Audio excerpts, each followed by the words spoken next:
মান সাল্লাল বারদাইনি দাখালাল জান্নাহ, যে নামাজ পড়েছে সে আল্লাহর জান্নাতে প্রবেশ করে ফেলেছে। বিষয়টা পরিষ্কার হয়ে গেছে, বেহেশতে যাবেই। নামাজ এত বড় আমল, এটা লাগবে। আমার প্রিয় ভাইরা, তাহলে এবার আসেন, এক নাম্বারে আমরা আজকে যেটা পেলাম, নামাজ পড়লে পরে গুনাহ মাফ হয়ে যায়।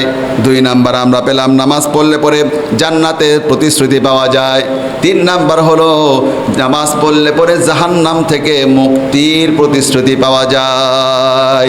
লাইয়ালি জান্নার আহাদুন সাল্লা ক্বাবলা তুলুইশ শামসি ওয়া ক্বাবলা গুরুবিহা, যে ব্যক্তি সূর্য উদয় হওয়ার আগে নামাজ আদায় করলো, আর যে মানুষটা সূর্য অস্তমিত হওয়ার আগের নামাজটা পড়লো, লাইয়ালি জান্নার আহাদুন সাল্লা ক্বাবলা তুলুইশ শামসি ওয়া ক্বাবলা গুরুবিহা, ওই মানুষটি কিছুতেই আল্লাহর জাহান্নামে প্রবেশ করবে না।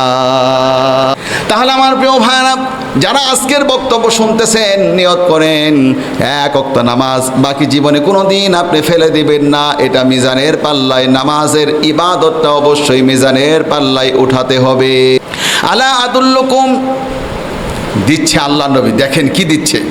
আলা আদুল্লুকুম আলা মা ইয়ামহুল্লাহু বিহিল খাতায়া ওয়া ইয়ারফাউ বিহি দারাজাত ইসবাগুল উদুই আলাল মাকারিহি ওয়া কাসরাতুল খুতা ইলাল মাসাজিদি ওয়া ইনতিজারুস সালাতি বাদাস সালাত। আল্লাহ নবী করিম সাল্লাল্লাহু আলাইহি ওয়াসাল্লাম বলছেন, আমি কি তোমাদেরকে এমন আমলের কথা বলে দেব না যা তোমাদের গুনাহগুলি ঝরঝর করে ফেলে দিবে আর তোমাদের মর্তবাকে আল্লাহ রব্বুল আলামিন বৃদ্ধি করে দিবে। আমি কি তোমাদের বলে দিব না এমন 3টি ইবাদত যেটার প্রতিটার ফলে 1 স্তর করে করে তোমার মর্তবা বাড়বে, কোথায় উঠতেছেন, আর তোমার গুনাহগুলি মুছতে থাকবে। আল্লাহ নবী সাহাবারা বললেন, হুজুর তাড়াতাড়ি বলেন।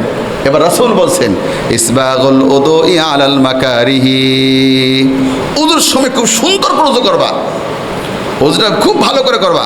শীতের দিন আসতেছে, ওজু করে দিতে শুকায় থাকে, হবে না। ইসবাগুল উদুই আলাল মাকারিহি ওয়া কাসরাতুল খুতা ইলাল মাসাজিদি, ঘন ঘন শুধু মসজিদে যাবা। ওয়া ইনতিজারুস সালাতি বাদাস সালাতি, এক নামাজের পর আরেক নামাজের জন্য অপেক্ষায় থাকবা। একটু মাথায় চিন্তা রাখবা যে ওইটার পর আমার ওইটা নামাজ না। প্রতিদিন 2 বার করে যে ইবাদতের কথা জেনে নেয়, আল্লাহ যদি সব জানে, এক্সট্রা উপরে আলোচনা হয়, তার মধ্যে ওইটা হলো নামাজ। দেখেন, ইয়াতাকাবুনা ফীকুম মালাইকাতুম বিল-লাইলি ওয়া মালাইকাতুম বিন-নাহার, সকাল রাতে দিনে ফেরেশতারা পালাক্রমে আদান প্রদান করে, আসা যাওয়া করে। ইয়াতাকাবুনা ফীকুম মালাইকাতুম বিল-লাইলি ওয়া মালাইকাতুম বিন-নাহার ওয়া ইয়াজতামিউনা ফী সালাতিস সুবহি ওয়া সালাতিল আসরি সুম্মা ইয়ারুজুল লাযীনা বাতু ফীকুম ফায়াসআলুহুমুল্লাহু ওয়া হুয়া আ'লামু বিহিম কাইফা তারাকতুম ইবাদি ফায়াকুলুনা তারাকনাহুম ওয়া হুম ইউসাল্লুন। প্রতিদিন আল্লাহর ফেরেশতারা আসরের সময়, ফজরের সময় 2 বার রদ বদল করে।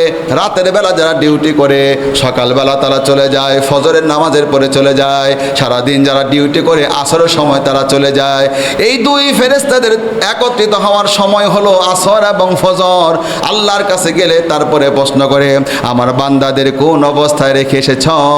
ফেরেশতারা বলে, আপনার অমুক বান্দাকে সিজদায় পড়ার অবস্থায় দেখে এসেছি, আপনার অমুক বান্দাকে রুকুর অবস্থায় দেখে এসেছি, আপনার অমুক বান্দা মোনাজাতের অবস্থায় দেখে এসেছি, আপনার অমুক বান্দা দান অবস্থায় দেখে এসেছি, আর ওইগুলি বেনামাজি অবস্থায় তাদেরকে দেখে এসেছি।